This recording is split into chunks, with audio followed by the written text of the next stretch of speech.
আজকের দিনটা খুব পবিত্র একটা দিন। আজকে শিব চতুর্দশী। আর এই শিব চতুর্দশী তিথিতেই ভগবান শিব পার্বতীর বিয়ে হয়েছিল। তাই এই দিনটা আমাদের কাছে খুব পবিত্র একটা দিন।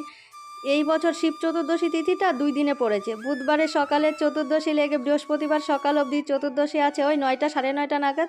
তাই বুধবারে আর উপোসটা করিনি যে বৃহস্পতিবার সকাল সকাল গিয়ে বাবার মাথায় জল ঢেলে আসবো। আর তোজোর বাবাও বুধবারে বাড়ি ছিল না, তো দেখলাম না ভালোই হয়েছে। তো বৃহস্পতিবার সকাল সকাল গিয়ে সবাই মিলেই জলটা ঢেলে আসবো। তো বৃহস্পতিবার সকাল সকাল ঘুম থেকে উঠে চান পান করে লাল পাড় শাড়ি পরে একদম রেডি হয়ে গেছি। আর রেডি হওয়ার পরে ভাবছি যে খোপায় একটু ফুল দিলে ভালো হতো।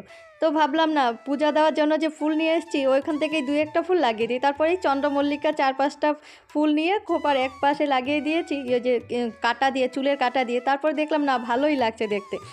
ওইদিকে তারা বাবা ছেলেও একদম রেডি, আর আমি এইদিকে ঠাকুরের থালাটা সাজিয়ে নিয়েছি। ৫ রকমের ফল, কয়েক রকমের ফুল, দুধ, বেল, ধুতরা গোটা, তারপরে হচ্ছে মানে যা যা লাগে আর কি ওই পুজো দিতে সব রেডি করে নিয়েছি। আর এইবার ঠাকুরের থালা হাতে নিয়ে রওনা দিলাম মন্দিরের দিকে। যেই মন্দিরটাতে যাচ্ছি পুজো দিতে সেই মন্দিরটা আমাদের বাড়ি থেকে বেশি দূরে না, ওই ২ মিনিটের রাস্তা।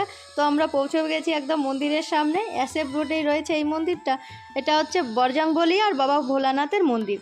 একদম বাড়ি থেকে কাছেই আর কি মন্দিরটা। তো এখানে হাত ধোয়ার জন্য জলও রয়েছে। তো হাত টাত ধুয়ে এবার লাইনে দাঁড়িয়ে বাবা ভোলানাথকে পুজো দিয়ে মনটা একদম শান্ত হয়ে গেল। আর এবার ফিরবো বাড়ি। তাহলে চলুন ভিডিওটাও এখানে শেষ করছি। ভিডিওটা যদি আপনাদের কাছে ভালো লেগে থাকে তাহলে অবশ্যই লাইক, কমেন্ট, শেয়ার।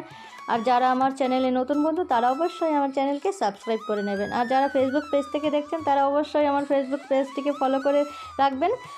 তাহলে আপনারা সবাই ভালো থাকবেন, সুস্থ থাকবেন। আবার আপনাদের সাথে দেখা হচ্ছে নতুন একটা ভিডিওতে।